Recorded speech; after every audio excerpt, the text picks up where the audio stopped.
रामचरित सम्मेलन में आप सभी का स्वागत है। आज हम हिंदू मानस के सबसे बड़े धार्मिक ग्रंथ और उस पे उठे सबसे बड़े विवाद पर पूरे 1 घंटे, जी हां, पूरे 1 घंटे देश के बड़े साधु संतों, राजनीतिक विश्लेषकों और पॉलिटिकल पार्टियों के प्रवक्ताओं के साथ चर्चा और बहस करेंगे। आखिर 2024 के पहले ही क्यों रामचरितमानस पर सियासी घमासान शुरू हुआ है। सवाल है कि क्या सनातन पर सवाल उठाकर सियासत करने की कोशिश हो रही है।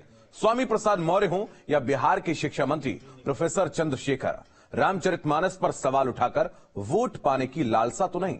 इन सभी सवालों का हम जवाब जानने की कोशिश करेंगे। और आज इस सम्मेलन में हमारे साथ खास मेहमान हैं जिनका सबसे पहले हम परिचय करा देते हैं। महंत राजूदास जी महाराज, महंत हनुमानगढ़ी हमारे साथ जुड़े हैं। Doctor HS. रावत, हिंदू धर्म गुरु। इसके अलावा दीपक मिश्रा जी, समाजवादी चिंतक है, हमारे साथ जुड़े हैं। शुभम। तो प्रोफेसर सतीश प्रकाश जो कि राजनीतिक विश्लेषक हैं, दलित चिंतक हैं। कौशलेंद्र पटेल बीजेपी के प्रवक्ता हैं। डॉक्टर दयाराम भार्गव एसबीएसपी के प्रवक्ता हैं। प्रोफेसर भुवन भास्कर जोशी समाजवादी पार्टी के प्रवक्ता हैं।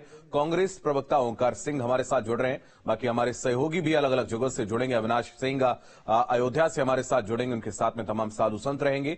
सुशांत मुखर्जी वाराणसी से हमारे साथ जुड़ेंगे, वंचित समाज के लोग उनके साथ में रहेंगे। मानवेंद्र सिंह प्रयागराज से हमारे साथ जुड़ेंगे और नारी शक्ति के साथ में वो अपनी आवाज रखेंगे। वे धाराजीत सारस्वत मथुरा से हमारे साथ जुड़ेंगे। और आप सभी मेहमानों का स्वागत है। और सबसे पहले राजूदास जी, आपका रुख करेंगे। देखिए, जिस चौपाई को लेकर पूरी राजनीति हो रही है, ये कहे कि देश में राजनीति हो रही है, उस चौपाई का जो शाब्दिक अर्थ है, जो महत्वपूर्ण अर्थ है, जिस पर आपत्ति भी हो रही है एक पक्ष को, और दूसरा पक्ष समझाने की कोशिश कर रहा है कि आखिर अर्थ है क्या, क्योंकि अवधि भाषा का ये पूरा मामला है। राजूदास जी, आपका रुख करेंगे। एच.एस. रावत जी, जरा आप समझा दीजिए। राहुल जी, जैसे जैसे हम प्राचीन काल में जाते हैं, हम इतिहास के पीछे के इतिहास में जाते हैं, तो वहां भाषा, संस्कृति, उन चीजों में बड़ा फर्क था। अगर हम 500 साल पहले की बात करते हैं उस समय पर, तो जब योग के अंदर तुलसीदास जी ने इस रामायण की चौपाइयों को लिखा और रामायण को लिखा, तो ये तो निश्चित तौर पर है कि आम आदमी के बस की बात नहीं है, ये किसी इतिहासकार के बस की बात नहीं है, ये स्वामी प्रसाद मौर्य की बस की बात नहीं है। वो 10 पन्ने भी नहीं लिख सकते हैं, या अखिलेश यादव के बस की बात नहीं है।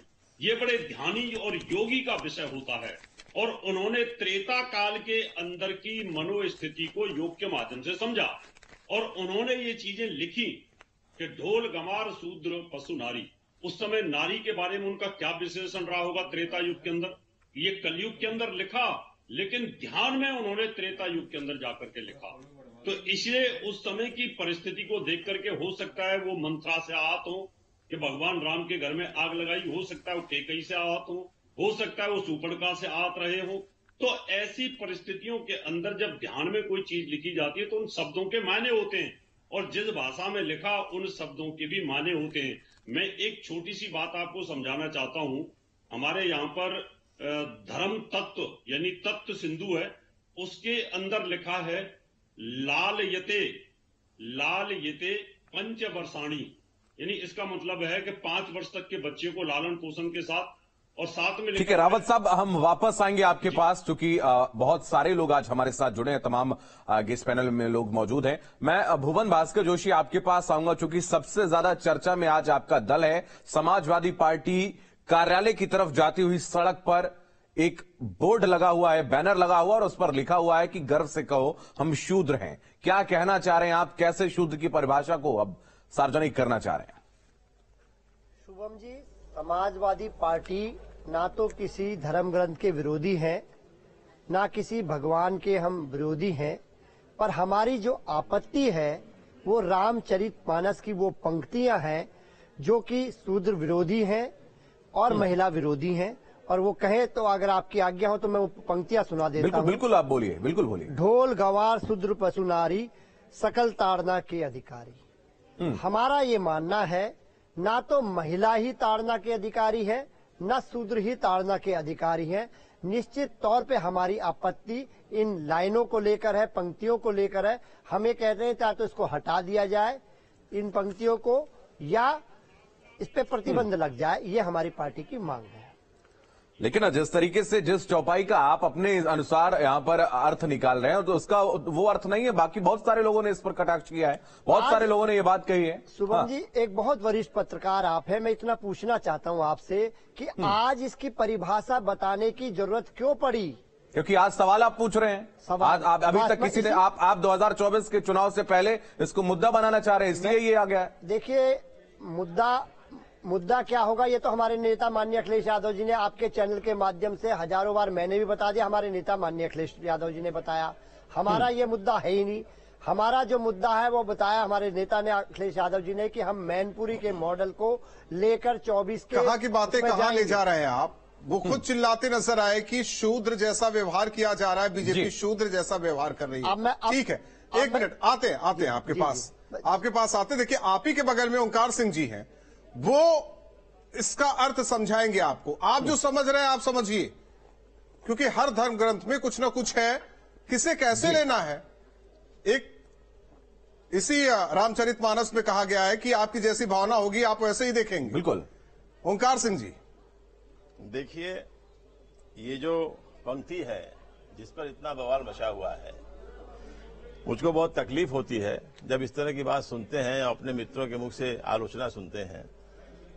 ताड़ना शब्द जो है ये अवधि का शब्द है जी, और ताड़ना शब्द अवधि का शब्द है, और ताड़ना का मतलब होता है परखना, समझना, देख रेख करना। जी, पंक्ति है, ढोल गंवार शूद्र पशु नारी सकल ताड़ना के अधिकारी।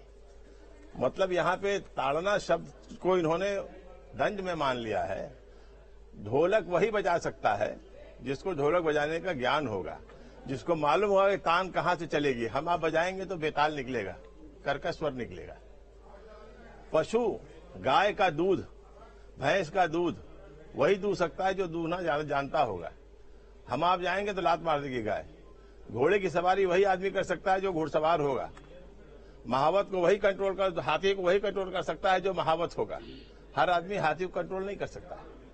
तो ये मतलब है कि उसको समझिए, परखिए, उसके साथ चलिए। गंवार अज्ञानी शब्द से कहा गया है। गंवार का मतलब अज्ञानी। अगर उसको ज्ञान नहीं देंगे तो वो कैसे आगे चलेगा। और इन सब लोगों से शूद्र उस समय सेवक कहे जाते थे, जो सेवक होते थे। तो सेवक को जब तक आप दिशा नहीं देंगे तब तक सेवक तो समझ ही नहीं पाएगा हमारे क्या चाहते हैं। बिल्कुल। तो अलग अलग उसकी परिभाषा, अलग अलग तरीके से उसको परिभाषित किया गया है, और भगवान के चरणों को भी शूद्र कहा गया है बहुत सारी जगहों पर। मैं वापस आऊंगा आपके पास। अविनाश हमारे सहयोगी इस वक्त अयोध्या से हमारे साथ जुड़े हुए। अविनाश, इस वक्त एक शब्द शूद्र पर सबसे ज्यादा बवाल हो रहा है, राजनीति की जा रही है, और रामचरितमानस जिसको लोग पूजते हैं, जिसको ग्रंथ को अपने घरों में रखते हैं, उसको लेकर बवाल हो रहा है। अयोध्या में क्या कुछ इसको लेकर लोगों का कहना है?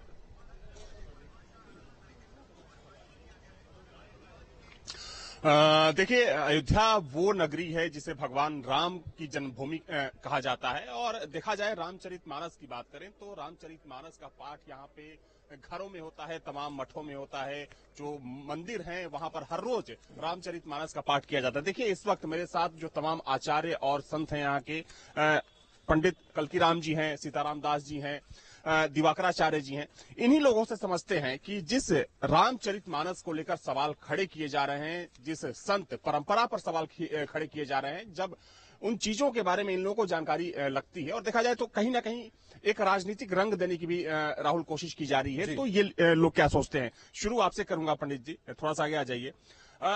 जिस तरीके से एक बवाल मचा है, रामचरितमानस तो एक ग्रंथ है, फिर इस बवाल के पीछे की वजह आप लोगों को क्या लगती है एक संत होने के नाते? विनाश काले विपरीत बुद्धि। मृत्यु का कोई समय और स्थान जो होता निश्चित होता है।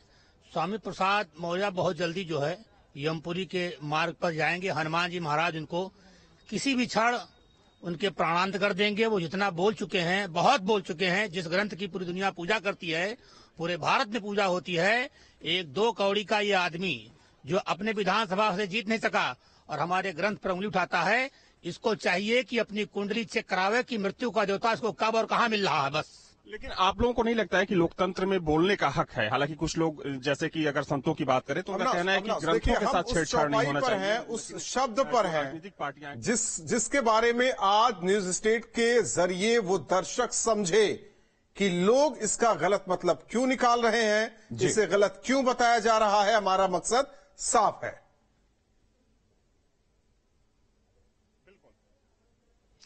बिल्कुल राहुल, देखिए मैं सीताराम दास जी से ताड़ना शब्द को समझने की कोशिश करता हूं। देखिए जिस शब्द को लेकर सबसे ज्यादा आपत्ति जताई जा रही है, ताड़ना, चूंकि आप रामचरितमानस की ज्ञाता हैं, हर रोज पाठ करते हैं, क्या शाब्दिक अर्थ क्या है और क्यों इस पर इतना बवाल किया जा रहा है? देखिए ताड़ना शब्द का जो अर्थ है, जैसे चाणक्य ने कहा लालयत पंचवर्षाणी ताड़ेत तु 10 वर्षाणी, तो ताड़ेत का मतलब है शिक्षा देना। ताड़ना शब्द यह अवधी भाषा है। ताड़ना का मतलब होता है देखना, परखना, शिक्षा देना, ये सब अर्थ हैं। और जो मनगढ़ंत अर्थ कर रहे हैं वो अर्थ है नहीं, ये अज्ञानतावश कर रहे हैं। इसको जो है समुद्र जी ने भगवान से विनय करके प्रार्थना करके, जब भगवान ने प्रार्थना किया और उस पर नहीं माने, जब भगवान ने क्रोधित हुए तो उन्होंने कहा देखिए ढोल गवार शूद्र पशु नारी ये सब ताड़ना के अधिकारी या सकल ताड़ना के अधिकारी। ताड़ना माने शिक्षा देना, देखना, परखना, ये उद्देश्य है। दास जी आपके पास आऊंगा। दिवाकराचार्य जी मेरे साथ। दिवाकराचार्य जी, ताड़ना शब्द और रामचरितमानस तो बरसों सदियों से है, भारत में सदियों से लोग पढ़ते हैं, लेकिन इस शब्द को लेकर अब क्या आप लोगों को समझ में आता है, आखिर क्यों इस वक्त इस पर आपत्ति की जा रही है? देखिए पहली बात तो स्वामी प्रसाद मौर्य एकदम एक नंबर के लोलुप, निरक्षर और कामी प्रसाद मौर्य है। कामांधम न भयम लज्जा। तुलसीदास जी ने ताड़ना का मतलब जो सीधा शाब्दिक अर्थ है, हम इंग्लिश से समझ लें थोड़ा सा। सी मतलब वह, सी मतलब देखना, ये दो चीज हो गया। कनक कनकते 100 गुनी मादकता अधिकाय, या खाए बौराए जग या पाए बौराए। तो सीधा सा यहाँ जो उद्देश्य है ना, शूद्र गंवार ढोल पशुनारी, अगर ढोल को ज्यादा दिन तक आप रखे रहिए ना तो उसकी चमड़ी ढीली पड़ जाती है। उसको धूप में रखिए, देखिए, और धूप में रखिए तो वो फिर से तन जाता है। ऐसे ठीक है अविनाश, वापस आएंगे, आप लगातार बने रहिए हमारे साथ। हम वापस आपके पास आएंगे। दीपक मिश्रा, मैं आपके पास आऊंगा। जैसा कि साधुओं के द्वारा, संतों के द्वारा ये समझाया जा रहा है कि ताड़ना का जो अर्थ है वो देखना है कहीं ना कहीं, और गोस्वामी तुलसीदास ने रामचरितमानस में जिसका जिक्र भी किया है, अगर हम देखें तो नारी को लेकर, नारी को देवता के तुल्य रखा गया है। और अगर अब जिस तरीके से इस चौपाई की बात करें, ढोल गंवार शूद्र पशु नारी, तो नारी को लेकर उनकी जिम्मेदारी को समझना, हर तरीके से उनकी देखभाल करना, कहीं ना कहीं ये आशय उसका समझ में आता है। सीए चढ़ाए चढ़े रघुराई, नाव पर जब पहले माता सीता को चढ़ाया और उसके बाद खुद प्रभु श्री राम चढ़े थे, ये चौपाई भी है। तो कहीं ना कहीं इसको कैसे आप देखते हैं, क्या इसका आशय और क्या इसमें राजनीति हो, क्योंकि आप समाजवादी भी हैं और विद्वान भी हैं, मैं चाहूंगा इसका आप सही तरीके एक चीज और जोड़ना चाहते हैं। देखिए समाजवादी चिंतक हैं दीपक मिश्रा जी, यही समाजवाद जो कि रामराज, बिल्कुल इसे हम अलग नहीं कर सकते। जी, मैं आपको स्पष्ट कर दूं, डॉक्टर राम मनोहर लोहिया ने 1960 और 61 में रामायण मेला की परिकल्पना की। चित्रकूट में शुरुआत की। उन्होंने स्पष्ट कर दिया है कि नारी, जी चित्रकूट में शुरुआत की, जिसमें एक से एक विद्वान आए, विष्णुकांत शास्त्री, अटल बिहारी वाजपेयी, मधुलिमय, लोक बंधु राजनारायण, खैर, तो उसमें स्पष्ट किया है। जब इसकी व्याख्या करते हैं राम मनोहर लोहिया, उनसे बड़ा तो समाजवादी चिंतक कोई दुनिया में नहीं हुआ। ये अल्बर्ट आइंस्टाइन का कथन है, हम जैसे लोग क्या बोलेंगे। उन्होंने साफ साफ लिखा है, 1960 में एक पत्र लिखा है, उसमें साफ कहा है कि नारी को कलंकित करने वाली पक्तियों को हंसकर टाल देना चाहिए। और ये पक्तियां, ध्यान दीजिए, किसी शोक संतप्त व्यक्ति द्वारा या किसी खल किरदार द्वारा कही गई हैं। जिस हम लोग दोहे की बात कर रहे हैं, ये तो शोक संतप्त समुद्र का वाक्य है। तो पहली बात तो नारी विरोधी हो नहीं सकता। और तुलसीदास कैसे नारी विरोधी हो सकते हैं? तुलसीदास जी ने रामचरितमानस की शुरुआत में ही आप देखिए लिखते क्या है, भवानी शंकरो वंदे श्रद्धा विश्वास रूपिणो, सीता राम गुण ग्राम पुण्यारंड विहारिणो, यानी राम से पहले सीता मां का उल्लेख, शंकर के पहले भवानी का उल्लेख। तो कैसे वो नारी विरोधी हो सकते हैं? और लोहिया ने तो जब रामायण मेला की संकल्पना की थी तो उन्होंने कहा था कि नारी को, नारी स्वाधीनता के पक्ष में, नारी सशक्तिकरण के पक्ष में जो सबसे अद्भुत पक्ति है वो क्या है? वह यह है जिसका बाल कांड में तुलसीदास जी ने उल्लेख किया है, कट विधि सृजी नारी जग माही, पराधीन सपने हूं सुख नाही। यानी नारी की स्वतंत्रता का इससे बड़ा वाक्य क्या हो सकता है। और दूसरा, आज आप तुलसीदास जी पे ब्राह्मण होने का आरोप लगा रहे हैं। तुलसीदास जी माना गया है या उन्होंने खुद भी कहा है वह वाल्मीकि अवतार थे। तो प्रत्यक्ष रूप से तुलसी का विरोध, परोक्ष रूप से वाल्मीकि का विरोध है। एक छोटा सा दीपक जी शूद्र, ये चौपाई रामचरितमानस, छोटी सी टिप्पणी जो आज समाजवादी पार्टी कर रही है उसके नेता कर। एक महत्वपूर्ण बात देखिए, स्पष्ट कर दूं, डॉक्टर लोहिया का वर्जन ही हम लोग का वर्जन है। ऐसी चौपाइयों को हंस के टाल देना चाहिए, चूंकि यह एक ठीक है, लेकिन मुद्दा बन गया है। प्रोफेसर सतीश प्रकाश जी, आप राजनीतिक विश्लेषक हैं, दलित चिंतक हैं, और आज गर्व से कहो हम शूद्र हैं। अखिलेश यादव लगातार कह रहे हैं शूद्र जैसा व्यवहार कर रहा है। आखिर ये क्यों राजनीति की परिधि में उस केंद्र बिंदु आज शूद्र बना हुआ है, और केवल रामचरितमानस की ये चौपाई का उदाहरण देकर? नहीं, देखिए, इसको अगर आप राजनीति से ना जोड़िए, ये एक सामाजिक क्रांति का मामला है, ये एक वैचारिक क्रांति है, एक ये सामाजिक क्रांति है, इसमें कहीं कोई दो राय नहीं। और आज अखिलेश जी, बल्कि अखिलेश जी तो बहुत लंबे टाइम तक, पिछले 6 साल तक उनको ये बात याद आई। हमने तो उनको पहले दिन याद दिला दिया था कि माननीय अखिलेश जी, जिस बीजेपी की और जिस योगी जी की आप बात करते हैं या जिन लोगों को आप आशीर्वाद देते हैं, जब उन लोगों ने अखिलेश जी का घर जो है बाकायदा योगी जी ने गौमूत्र और गंगा जल से धुलवाया, तो तभी उनको पता लग जाना चाहिए था कि वो शूद्र है। देखिए, मेरा कहना यह है कि यहाँ मुद्दा ये नहीं है कि कौन शूद्र है या कौन शूद्र नहीं है। एक चीज आपको ध्यान रखना पड़ेगा कि अगर देश की 85% आबादी तुलसीदास जी की इन लाइनों से सहमत नहीं है, तो आखिर जो 15% आबादी है उसकी क्या मजबूरी है कि वो इन लाइनों के ऊपर पूरी ताकत लगा रही। देखिए, तुलसीदास जी का विरोध आज नहीं हुआ है।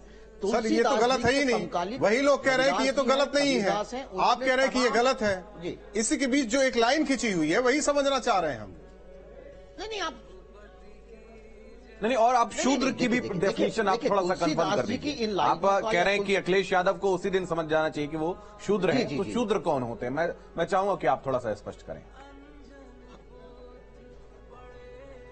नहीं, देखिए, व्यवस्था में तीन जो लोग हैं, जो जिनको ना ताड़ने की जरूरत है, ना जिनको देखने की जरूरत है। रविदास जी ने बड़ा अच्छे तरीके से समझाया, मैं बताता हूं कि एक पढ़ेगा एक लड़ेगा, एक पढ़ेगा एक लड़ेगा, एक करे व्यापार और बाकी सब सेवा करें। ये सेवा की ही है, शूद्र जो है सेवा की। ये वर्ण व्यवस्था है, जाति व्यवस्था नहीं है। तुलसीदास जी से खुद ये वर्ण व्यवस्था है, ये वर्ण व्यवस्था है, जाति व्यवस्था नहीं है। आपकी जाति कैसे तय हुई थी या मेरी जाति कैसे तय हुई थी, या इनकी जो बाकी लोग बाग, इनकी जाति कैसे तय हुई थी? जाति भारत में जन्म से खाली, सुनिए, अब कैसे मान लूं? देखिए, जितने भी ग्रंथ हैं का आधार जन्म है। राहुल जी, मैं अगर इनको बताना चाहूं कि जितने भी ग्रंथ हैं, जो धार्मिक ग्रंथ हैं, सनातन से जुड़े हुए जो ग्रंथ हैं, उसमें कहीं भी जातियों का कोई उल्लेख नहीं रहा है। ये शायद आपको भी पता होगा। वर्ण व्यवस्था रही है, वर्ण व्यवस्था में शूद्र कर्म आधार पे रहे हैं। और मैं आपको एक श्लोक बता देता हूं, मैं आपको श्लोक बता दे रहा हूं, मैं आपको श्लोक बता दे रहा हूं। जन्मना जायते शूद्रा कर्मणा द्विज उच्यते, अर्थात जन्म से सभी शूद्र होते हैं। ये सनातन के ग्रंथों में कहा है। बोलिए, आप बोलिए। आप सुनिए ना, आप मेरी बात सुनिए ना, मेरी बात सुनिए ना। जब आपने मुझे बुलाया तो मेरी बात तो रखने का मौका बिल्कुल, आप बिल्कुल आपकी बात सुन रही है। आखिर पूरे उत्तर भारत के या पूरे देश के, जी देखिए, 15% आबादी की क्या मजबूरी है? मैं मजबूरी की बात, भारत में अलग अलग भाषाओं में 350 रामायण है। अगर तुलसीदास की रामायण यहाँ है तो दक्षिण में पेरियार की रामायण भी है। पेरियार की रामायण का अगर मैं आपका यहाँ बताना शुरू करूं तो आप सुनना पसंद करेंगे? मेरा कहना यह है कि देखिए, भारत एक लोकतांत्रिक व्यवस्था है, भारत संविधान से चलता है, भारत धार्मिक रूप से गुलाम नहीं। इसलिए किसी धार्मिक किताब से आप भारत को चलाने की कोशिश ना करें। जो बात संविधान सम्मत नहीं है उसके खिलाफ चला कौन रहा है? ओंकार सिंह जी कुछ कहना चाह रहे हैं बीच में, सुनना चाहिए। ओंकार सिंह जी अपनी बात पूरी कीजिए, और भी मेहमान हैं। बहस जो इतनी तगड़ी चल रही है, जो राहुल जी इतनी तगड़ी चल रही है, वो सिर्फ अखिलेश जी के बयान को लेकर चल रही है। अखिलेश जी ने जो कहा शूद्र शब्द, वो उसको समझिए क्यों कहा उन्होंने। वो गए थे पीताम्बरी देवी के महायज्ञ में शामिल होने के लिए, भारतीय जनता पार्टी के लोगों ने उनको वहां शामिल नहीं होने दिया। इस पर उन्होंने कहा कि ये क्या बात है कि भारतीय जनता पार्टी जो चाहे वो हो, और हम जो है क्या कहते हैं कहीं जाए तो हम हमारा विरोध। प्रसाद मौर्य ने बोल दिया, उसे आगे बढ़ा दिया उन्होंने। हाँ, इसलिए इन लोगों ने उसको बढ़ा दिया। सुशांत काशी में है और काशी के लोग कैसे देख रहे हैं? देखिए, हम उस नगरी में हैं जहां पर तुलसीदास जी रहा करते थे, रामचरितमानस लिखा करते थे, और जिस दोहे की बात हो रही है शुद्ध ताड़न के अधिकारी, ये दरअसल भगवान श्री राम ने नहीं कहा है। आप अगर उस रामचरितमानस को पढ़ेंगे तो समुद्र को जब रास्ता देने के लिए भगवान श्री राम ने वाण निकाला तो समुद्र ने ये बात कही, और इसका अर्थ ये था कि जो बदमाश है, जो राक्षस प्रवृत्ति का है, वो उत्ताड़न के अधिकारी है। भारत की अगर बात की जाए तो भारत में चंद्रगुप्त मौर्य और नंद समाज जैसे लोगों ने राज किया है। भारत कहीं न कहीं से एक जाति बंधन में बंधने वाला देश कभी रहा ही नहीं। हमारे साथ कुछ लोग हैं, कुछ छात्र हैं जो खुद उस समुदाय से आते हैं, हम उनसे सीधे बात करते हैं। ये बताइए, आज के दिन पर जो रामचरितमानस को लेकर के हंगामा हो रहा है, जिस दोहे की बात की जा रही है, आप लोग सर्व विद्या की राजधानी में पढ़ते हैं और आज 2023 है, क्या सोचते हैं इस विषय पर? बेसिकली ये समझना चाहिए कि आज के संवैधानिक भारत में हर कोई बराबर है। संविधान ने सभी को बराबरी का हक दिया है और साथ ही इस बात का भी हक दिया है कि जो कोई भी व्यक्ति है वो जिस धर्म को मानना चाहे, जिस धर्म में अपनी आस्था रखना चाहे, रख सकता है। कोई भी किसी को किसी धर्म के मानने के लिए फोर्स नहीं कर सकता है। और रामचरितमानस को लेकर के जिस तरीके से घटनाएं की जा रही हैं, जिस तरीके से वाद विवाद उत्पन्न किया जा रहा है, कुछ भी जो धार्मिक उन्माद फैलाने की लोग कोशिश कर रहे हैं, उनको समझना चाहिए कि आपको धर्म मानना मानिए, न मानना मत मानिए। लेकिन आप तुलसीदास जी ने आज के भारत में थोड़ी रामायण लिखी थी। रामचरितमानस जो उन्होंने लिखा वो आज के समय में थोड़ी लिखी थी। वो उस समय लिख रहे थे जिस समय जो वैदिक परंपरा है या जो परंपरावादी समाज है, जहाँ पे जड़ जाति की जड़ता तमाम चीजें यथावस्थित के रूप में बनी हुई थी। आप देखेंगे उसी समय में संत रविदास जी भी हैं, संत कबीर भी हैं। रविदास जी ने तो कह दिया कि मन चंगा तो कटौती में गंगा। अगर मन ही चंगा है, सारे संतों ने तो मन की ही बात की है। ये बताइए क्या नाम है? पूजा शाह नाम है। और मैं बताइए कि जिस तरीके से रामचरितमानस के दोहे पर एक बवाल हो गया है, हालांकि अगर उसे देखा जाए तो शूद्र की बात वहाँ पर उस तरीके से जातिगत तरह से नहीं की गई थी।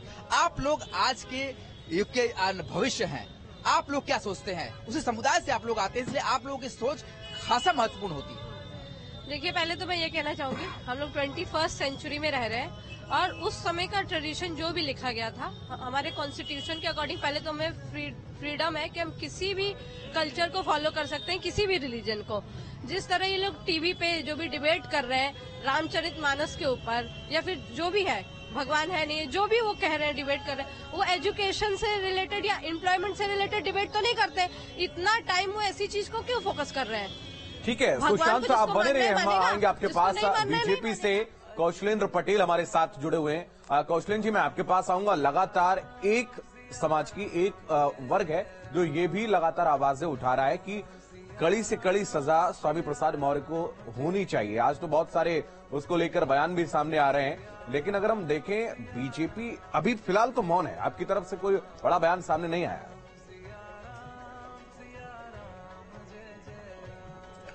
देखिए, अभी कोई वक्ता संत रविदास जी की बात को ही उल्लेख कर रहा था कि मन चंगा तो कटौती में गंगा।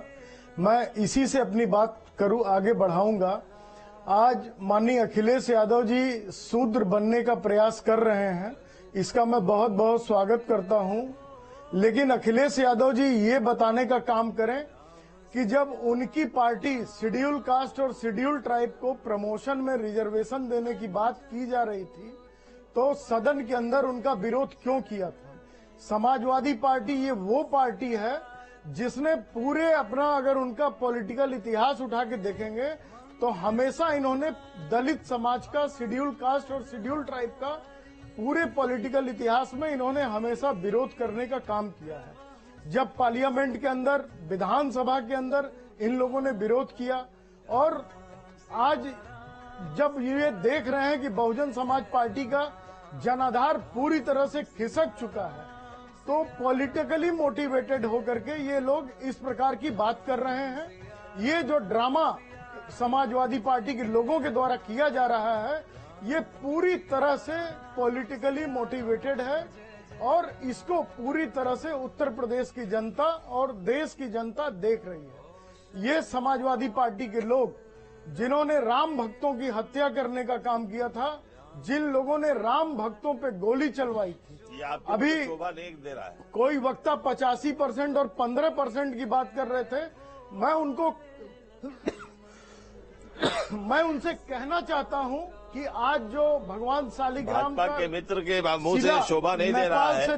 बार बार कहते हैं भक्तों में गोली चलवाई है, दूसरी तरफ पद्म विभूषण। भारत के अंदर सुन लीजिए, बता दीजिए ना, एक तरफ पद्म विभूषण देते हैं, दूसरी तरफ कहते हैं मेरी बात सुनिए। कौशलेंद्र पटेल जी हैं, कौशलेंद्र पटेल जी, एक मिनट। डॉक्टर दयाराम भार्गव जी हैं आपके, ठीक है, आपके ही अध्यक्ष जी ने कहा कि आज अखिलेश को याद आ रहे हैं शूद्र। बहुत सारी चीजें उन्होंने कही। सवाल इस बात को लेकर है, संविधान हक देता है, देश हमें हक देता है, लेकिन ये पिछड़े बनने की कोशिश क्यों हो रही, अति पिछड़े बनने की कोशिश क्यों हो रही? माना कि राजनीति है। देखिए, हमें तो हंसी आती है समाजवादी पार्टी के मुखिया पर। क्या काम करना था और क्या कर बैठे। आप 2017 की सरकार से हटे, उसके बाद आपने प्रयोग पे प्रयोग किया और फ्लॉप हुए। दूसरी बात, जिस स्वामी प्रसाद मौर्य की चर्चा हो रही है, होना ही नहीं चाहिए था। कारण उनको समझिए, बहुजन समाज पार्टी में 4 बार सरकार में रहे, कैबिनेट मिनिस्टर रहे, अच्छे अच्छे मलाईदार इनके पास रहे, तब इनको याद नहीं आया। पांचम रामम शरणम गच्छाम, भारतीय जनता पार्टी में चले गए, कैबिनेट मिनिस्टर है, मलाई खाए 5 साल। लेकिन देखा कि 2022 में स्वयं भारतीय समाज पार्टी समाजवादी पार्टी के साथ गठबंधन में गई, तो स्वामी जी को लगा कि सरकार तो समाजवादी की बन रही, चलो यहां से छोड़ के भगो। वहां से भगे, लेकिन जिस विधानसभा से, जिस जिले से लड़ो, 5 के 5 जो है विधानसभा स्वयं हार गए, अपना खुद हार गए। और उसी रामम शरणम गच्छामी में स्वामी प्रसाद मौर्य अपनी बेटी को जो है सांसद बना के बैठे हुए हैं। तब ये चौपाई याद नहीं आई। आज समाजवादी पार्टी के डगर में, और एक चीज और है, इस विवाद में आप देखिए, लेकिन सपा मुखिया हमारी बात का स्टैंड क्या है? नहीं, ठीक है, मैं आप छोड़ दीजिए समाजवादी पार्टी, एसबी का स्टैंड क्या है इस चौपाई पर? मैं आपको बता रहा हूँ, वही बता रहा हूँ। ये स्वयं भारतीय समाज पार्टी की तो बात बता रहा हूँ मैं। आज मैं ये कह रहा हूँ, ये किस मुंह से पिछड़ों की बात करते हैं, किस मुंह से शूद्रों की बात करते हैं। 4 बार समाजवादी की सरकार रही, अति पिछड़ों के साथ, अति दलितों के साथ जितना घोर अन्याय हुआ उतना किसी सरकार में नहीं हुआ।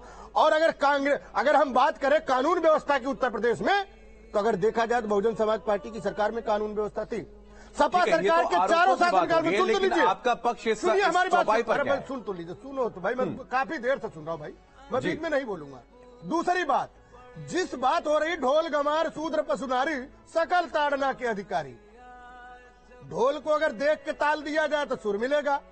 गंवार जो एक प्रकार का, जिसे हम अपनी भाषा में कह दें कि जो बुद्धिहीन होता है उसको देखना पड़े तो ज्यादा अच्छा है। पशु जानवर जो होता है, गांव में जो खेती करता है किसान, 2 बैलों के साथ में जब हल चलाता है तो इतनी बुद्धि होती है बैल को भी, वो कहता नो, बाएं मुड़ जाता, दाएं मुड़ जाता। क्यों कहता है? वो देखता रहता है कि अगर वो नहीं बोलेगा या हाथ जोड़ के सामने बैल के सामने खड़ा हो जाएगा कि प्रभु जी मेरा इधर रुक जाओ, नहीं जाएगा। नारी की अगर बात आती है, जिसने नारी के सम्मान के साथ ठेस पहुंचाया वो विलुप्त हो गया। उदाहरण के तौर पर रामायण में अब रावण को देख लीजिए, जिन्होंने सीता का हरण किया, पूरा कुंभ ही खराब हो गया। आप महाभारत में चले जाइए। लेकिन आप लोग समझ रहे हैं समाजवादी पार्टी, देखिए जी, डॉक्टर राम मनोहर लोहिया समझ गए, आप लोग समझ रहे हैं, लेकिन झंडा अभी भी बुलंद है। जोशी साहब, नहीं, देखिए जोशी साहब का झंडा अभी भी बुलंद है, क्योंकि उनके राष्ट्रीय अध्यक्ष ने बोल दिया ये पत्थर की लकीर। देखिए, न संविधान के तहत, आज स्वामी प्रसाद रामचरितमानस मजबूरी है, राहुल जी, और समाजवादी पार्टी की मजबूरी है। अगर ये कह दे समाजवादी बगल में बैठे हैं, बोलने दीजिए भार्गव साहब, बयान से जिस तरह ये लोग चल रहे हैं, बगल में बैठे हैं, बोलने दीजिए।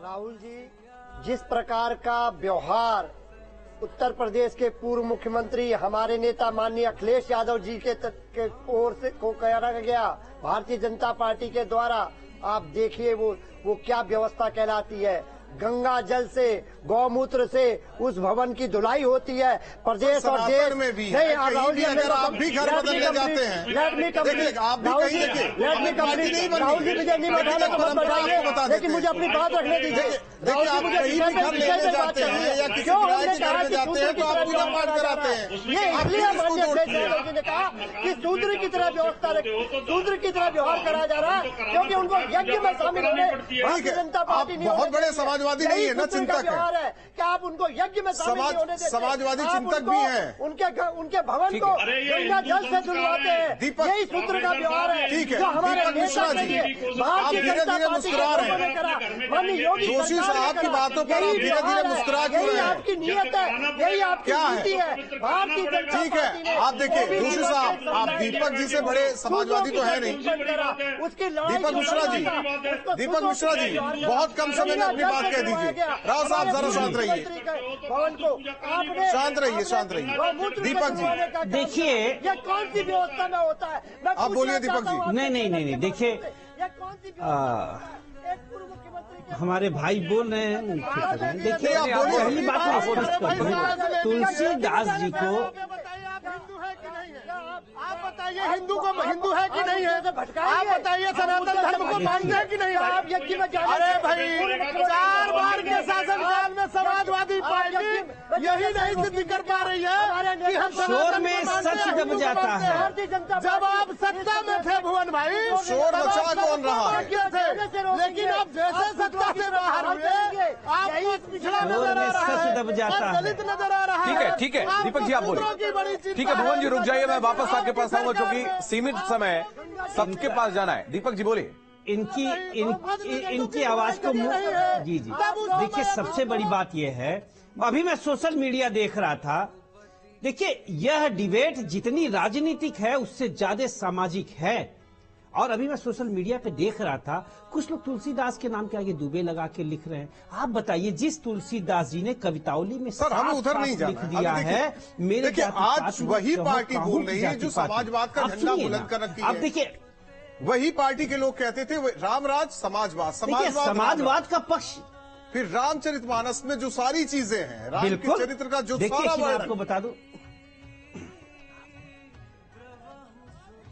भाई, रामराज्य तो एक तरीके से समाजवादी सोच पर आधारित थी ना। बैर पर कोई राम प्रताप क्षमता कोई। आप बताइए, आप सनातन को मानते हैं कि नहीं? अब ये सवाल कहाँ से आना बंद है कि नहीं है? राहुल जी प्रयागराज चलते हैं, मानवेंद्र वहां से हमारे साथ जुड़े हुए हैं। और मानवेंद्र, सवाल आपसे ये भी है कि आज माघ मेले में कुछ साधु संतों ने ये ऐलान भी कर दिया है कि जो समाजवादी पार्टी के नेता हैं उनको मठों में, मंदिरों में नहीं घुसने दिया जाएगा, ये उनका विरोध है। क्या कहेंगे? ये तो वही काम किया जा रहा है जो तुलसी के साथ उस समय हुआ था। जी बिल्कुल, जो साधु संत है उनका कहना है कि जिस तरह से लगातार अपमानजनक टिप्पणियां की जा रही हैं, उसके बाद भी समाजवादी पार्टी जो स्वामी प्रसाद मौर्य और ऐसे लोगों, ऐसे जो बयान दे रहे हैं उनके खिलाफ कार्रवाई की बजाय उनको प्रमोट कर रही, तो उसको लेकर साधु संतों में नाराजगी थी। लेकिन फिलहाल हम प्रयागराज में हैं, हमारे साथ महिलाएं हैं तमाम, जो ये पूरा विषय है उस पर बात करने के लिए, और उनसे सीधे बात करेंगे। ये बताएं, जिस तरह से पूरा विवाद खड़ा किया गया है, क्या कहेंगे? स्वामी प्रसाद मौर्य, जिसका नाम ही स्वामी हो, बड़ा दुख लगता है इस तरह के वो वक्तव्य देते हैं। धर्म है हम लोग का, सनातन धर्म से मन है हम लोग का इसमें रमा हुआ है। ऐसे वक्तव्य उनको नहीं देना चाहिए जिससे हम लोग को कष्ट हो। और हम तो कहते हैं सब नारियों की ओर से हम लोग को एक मोर्चा करना चाहिए, इसके लिए अभियान शुरू करना चाहिए। इनको त्याग पत्र अवश्य तुरंत देना चाहिए। और हम लोग की गलती, हम लोग ऐसे लोगों को पत्र तो उनसे अखिलेश ही ले सकते हैं। आप बताएं क्या कहें? जी, मैं भी इनके बातों से बहुत सहमत हूँ, लेकिन वो एक पढ़े लिखे आदमी ऐसा वक्तव्य कैसे दे सकते हैं? उनको देश और समाज की चिंता करनी चाहिए। और खास तौर से जिस देश में नारी पूजी जाती है उस जगह रामायण का उन्होंने संदर्भ किया है, तो उनका विचार बिल्कुल गलत है। वो समझे ही नहीं कि किस संदर्भ में वो चौपाई कही गई है। समझ नहीं पा। आप बताएं कि वो कह रहे हैं कि महिलाओं का भी अपमान है, जो पिछड़े हैं, दलित हैं, उन सब का अपमान किया गया है। जिस तरह की चौपाइयों को उन्होंने उसका उदाहरण दिया है। हाँ, मैं बस ये कहना चाहती हूँ कि सर्वप्रथम वह तुलसीदास जी द्वारा रचित रामचरितमानस जो कि 1576 में लिखी गई है, उसे पहले एक बार पढ़ें। पढ़ने का अर्थ है कि जैसे उसमें लिखा गया है, अगर हम इस दोहे पर ही चर्चा करें, ढोल गंवार शूद्र पशु नारी सकल ताड़ना के अधिकारी, तो ये किस वक्तव्य में किसने कहा है? ये राम जी ने नहीं कहा, ये तुलसीदास जी ने नहीं कहा। राम जी ने जब प्रत्यंचा चढ़ा ली थी और समुद्र को यह इशारा किया था कि हाँ, अब मैं तुम्हें, अगर तुम मुझे रास्ता नहीं देते हो तो मैं तुम्हें अब सुखाने जा रहा हूँ, उस वक्तव्य पे वहाँ पर समुद्र ने यह दोहे को बोला था। और यहाँ पर अगर हम ढोल गंवार शूद्र की बात यही सबको देखिए, जो अगर हम सीखे नहीं, जो वाकई सही अर्थ है वो बताना चाहिए समाज में, के बराबर, ना कि कोई विघटन हो, सामाजिक समरसता को चोट पहुंचे। अविनाश, अयोध्या के साधु संत, इसी अयोध्या की बात हो रही है, यही अयोध्या राम की। सवाल इस बात को लेकर है कि सवाल तो बहुत उठे इस लाइन पर, अब वक्त आ गया है कि लोगों को बताया जाए कि सच क्या है। ना ये टीवी डिबेट का मुद्दा हो, ना राजनीति का मुद्दा हो, राम मुद्दा बने, अयोध्या मुद्दा बने। और आज रामचरितमानस, तुलसीदास और ये लाइन। बिल्कुल राहुल, आपने बिल्कुल सही कहा। जिस अयोध्या में हूँ उसी अयोध्या से समझने और जानने की कोशिश करता हूँ। दिवाकराचार्य जी, जिस रामचरितमानस, जिस राम को लेकर, जिस अयोध्या को लेकर सवाल खड़े किए जा रहे हैं, जिन शब्दों को लेकर सवाल खड़ा किया जा रहा है, आखिर उन शब्दों का सही मतलब समझाने की कोशिश क्यों नहीं कर रहे हैं आप लोग? देखिए, सबसे पहली बात ना कि समझाया उसको जाता है जो समझने योग्य हो। स्वामी प्रसाद मौर्य अर्थात कि कामी प्रसाद मौर्य बिल्कुल समझने योग्य रह नहीं गए हैं। अब जिस प्रकार से वो समाज में फूट डालने का काम कर रहे हैं, समझने वाला व्यक्ति धर्माचार्य धर्म गुरुओं के पास आकर बैठता है और उन बातों को समझता है, अपने शिक्षक के पास जाता बैठता है, समझता है। लेकिन ये समझना वो तो आप लोगों को मानते ही नहीं, वो नहीं मानते, इसलिए उनको पता ही नहीं है। जब सनातन संस्कृति के संवाहकों से जाने कुछ चीजें या सनातन संस्कृति से जुड़े विद्यालयों में पढ़े, ये कॉन्वेंट में पढ़ने वाले एक पिताजी घर पे और दूसरे फादर विद्यालय में रखने वाले, ये सनातन संस्कृति की विद्या पद्धति को कैसे जान लेंगे? इन्होंने सनातन संस्कृति को कभी पढ़ा ही नहीं जाना। चलिए आऊंगा पंडित जी, कलकीराम जी, जिस रामचरितमानस को लेकर सवाल खड़े किए जा रहे हैं, उनकी पंक्तियों पर सवाल खड़े किए जा रहे हैं, आपको नहीं लगता कि अगर अयोध्या से बात निकलेगी, अयोध्या से समझाया जाएगा तो शायद ये विवाद थम जाए? देखिए, रामचरितमानस पर किसी प्रकार की टिप्पणी करने का अवसर नहीं है, लेकिन जो लोग ऐसा किए हैं उनके विनाश का मार्ग प्रशस्त हो चुका है। हम आपके चैनल के माध्यम से अपने देश के यशस्वी प्रधानमंत्री माननीय नरेंद्र दामोदर दास मोदी जी से आग्रह करते हैं कि रामचरितमानस और गीता को अविलंब राष्ट्रीय ग्रंथ घोषित किया जाए। ठीक है, ओंकार सिंह जी, क्या कहेंगे? ओंकार सिंह जी, देखिए, राजनीतिक मुद्दा इसे बना दिया गया है।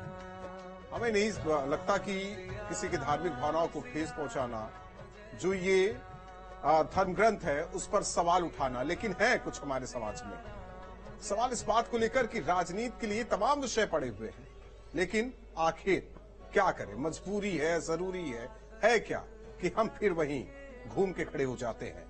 वही हनुमान जी की जाति बताने वाले मुख्यमंत्री के बारे में कुछ बताएंगे ना सर? आप निषाद साहब, जोशी साहब, आप बीच में क्यों चिल्ला रहे हैं? ओंकार सिंह जी, ओंकार सिंह जी बेहतर प्रवक्ता है, शांति के साथ उन्होंने किसी में नहीं वाले मुख्यमंत्री के बारे में क्या कहेंगे? उन्होंने किसी में क्या कहेंगे? जो कुछ नहीं बोला, सुन तो लीजिए। ये तो भारतीय जनता पार्टी जोशी साहब, मुख्यमंत्री कह रहे हैं टेस्ट ट्यूब भी 24 तक ना ये अपना टेम्परामेंट बना के रखिए, बहुत काम आएगा।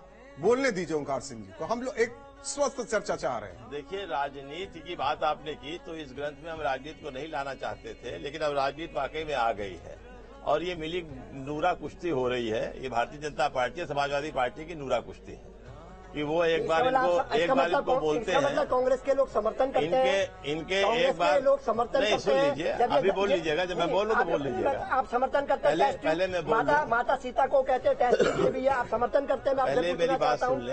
आप माननीय योगी जी राजस्थान में नहीं कर रहा, माननीय योगी जी राजस्थान में कहते हैं, जोशी साहब जी, डॉक्टर राम मनोहर लोहिया से बड़े हैं क्या अखिलेश यादव? मैं आप डॉक्टर राम मनोहर लोहिया से बड़े हैं क्या स्वामी प्रसाद मौर्य? आप बता दीजिए, आप बता दीजिए। डॉक्टर लोहिया जी देखिए, के आप बता केवल दीजिए। माननीय अखिलेश यादव जी है, मैंने आपके चैनल छोड़ पर दीजिए, कहना आप चाहता हूं। वहाँ डॉक्टर लोहिया देखिए के हंसने ध्वजवाहक लगे, केवल सब माननीय हंस रहे अखिलेश यादव हैं। जी हैं। ओंकार जी बोलिए, जल्दी बोलिए। देखिए, मेरे कहने का सिर्फ इतना मतलब है कि नूरा कुश्ती लग रही है। क्यों लग रही है? अभी हमारे भाजपा के मित्र ने बताया कि वो गोली चलवाते थे कार सेवकों पर, और आपने उनको पद्म विभूषण दे दिया। तो ये सब चीजें समझ में नहीं आती हैं। लेकिन जो बातें तो आप इसका मतलब माननीय मुलायम सिंह जी के योगदान को कम मानते हैं? आप कांग्रेस माननीय मुलायम सिंह जी के इस प्रदेश के योगदान को कम मानते हैं, देश के योगदान कम मानते हैं? आप बताइए ना, आप हमारे नेता के बारे में कहेंगे तो क्या हम चुपचाप सुन लेंगे क्या? जब बोलिएगा आराम से, जब हम चुप हो जाएंगे तो आप नहीं, आप बोल रहे हैं ना उनको पद्म विभूषण नहीं मिलना चाहिए, आप कांग्रेस की राय है।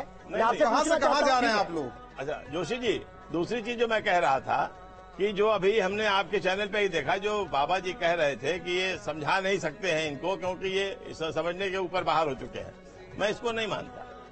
सर नामवर सिंह ने इसी रामायण की विस्तृत व्याख्या की है और उसमें उन्होंने कहा है कि सबसे अच्छा उदाहरण है गरुड़ और काकभूषुंडी के संवाद। और उस संवाद में गरुड़ जो जिनको अभिमान हो गया था जब इंद्रजीत ने उनको भगवान राम को अपने उससे बांध लिया था, तो उनको अभिमान हो गया था कि उन्होंने उसको तोड़ा था। लेकिन उसके बाद जब वो शंकर जी के पास गए, ब्रह्मा जी के पास गए, सबके पास गए, उनको समझ में नहीं आया तो शंकर जी ने उनसे कहा कि तुम जाओ काकभूषुंडी के पास। और जब काकभूषुंडी के पास गए और उन्होंने उनको जो समझाया और जो कथा सुनाई, उनका सारा भ्रम दूर हो गया।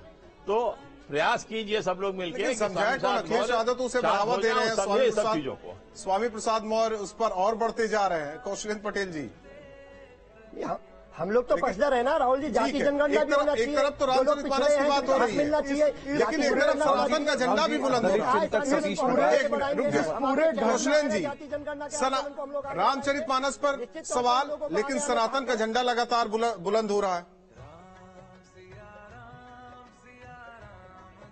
देखिए, इस पूरे घटनाक्रम को बहुत गंभीरतापूर्वक देखने की जरूरत है कि इस घटनाक्रम पे बोल कौन रहा है, रामचरितमानस के बारे में कौन बोल रहा है और उसकी समाज के प्रति उसकी पॉलिटिकली विश्वसनीयता कितनी, इस बारे में बोल रहे हैं माननीय स्वामी प्रसाद मौर्य जी, जो स्वामी बात करते हैं पूरे देश में संविधान पर। स्वामी प्रसाद मौर्य जी एक दूसरे जब बोलने का वक्त होता है तो आप लोग बोलने लगते हैं। स्वामी माफ कीजिएगा, स्वामी शुभम धाराजीत हमारे साथ मथुरा से जुड़े। स्वामी प्रसाद मथुरा से धाराजीत सारस्वत इस वक्त हमारे साथ जुड़े हुए हैं। मथुरा एक ऐसी नगरी जो कि सबसे ज्यादा इस वक्त चर्चा में है, क्योंकि अयोध्या में जब प्रभु श्री राम का मंदिर बनने लगा है और उसके बाद अब सबसे ज्यादा नजर किसी की है तो वो मथुरा पर ही है। मथुरा के लोगों का क्या कहना है धाराजीत?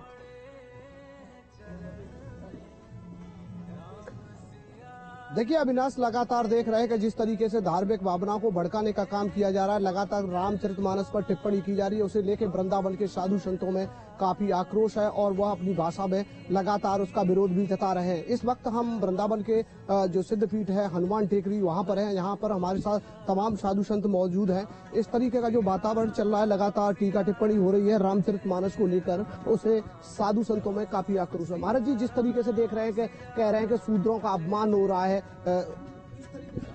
नहीं, शूद्रों का अपमान इसमें रामायण में नहीं है। शूद्र और सवर्ण सभी एक धारे हैं और सबके लिए गोस्वामी जी ने लिखा है कि जो भी रामायण में लिखा है कहीं भी अन्याय नहीं। ये मंत्र है, रामायण नहीं है, ये मंत्र है। चारों वेद 6 शास्त्र के ये सब मंत्र लिखे हैं रामायण में और इनका अनुकरण करना चाहिए हमारे समाज को, जिससे हमारा कल्याण होगा, हम मर्यादित में रहें। वो भी हिंदू हैं और हिंदुओं की ऐसी अवहेलना करना इनको अच्छा नहीं है। ऐसा जो बोलेंगे तो हिंदू में ये एक ढक्कन डालने वाली बात करते हैं। ये ऐसा नहीं करना चाहिए। समाज को लेकर चलना चाहिए, समाज में रहना चाहिए, समाज में अन्याय नहीं होना चाहिए। रामायण एक हमारा धर्म है और हम इसी धर्म को मानते हैं। उस पर कोई भी अगर आलोचना करेगा, कोई भी विवाद करेगा तो हिंदू समाज, हिंदू संत उस पर कड़े जवाब देंगे, धरना धरेंगे, लड़ाई लड़ेंगे, जो भी होगा वो उसको देखा जाएगा।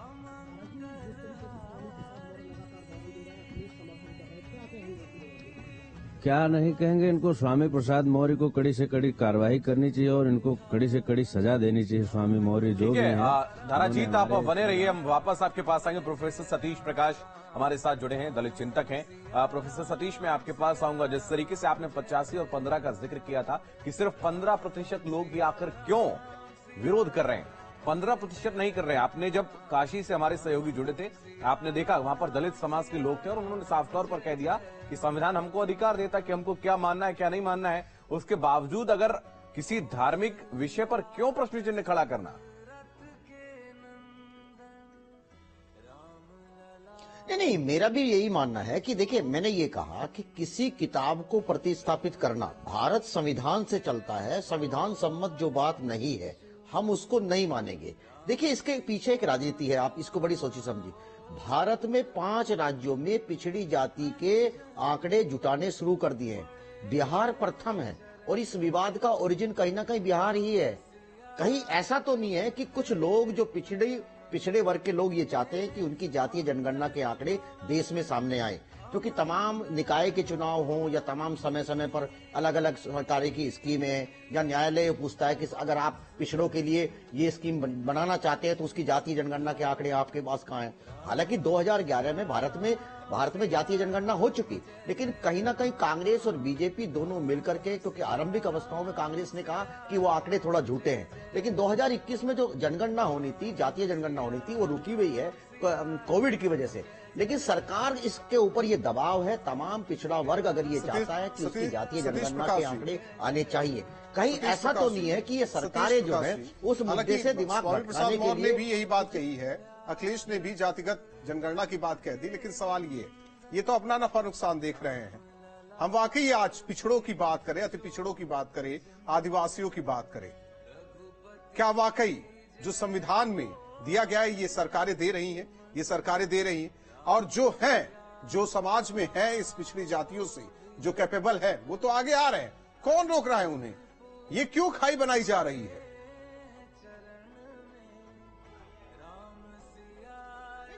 मैं ऐसा नहीं कह रहा कि भारत बहुत पीछे गया है।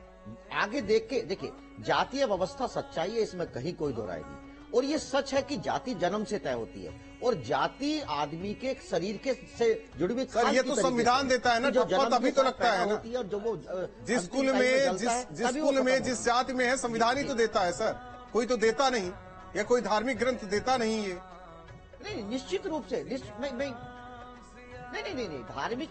मैं फिर ये कहूंगा कि तमाम लोगों को ये ध्यान रखना चाहिए कि भारत अलग अलग विचारों का देश है, भारत विविधताओं का देश है, भारत अलग अलग धर्मों का देश है।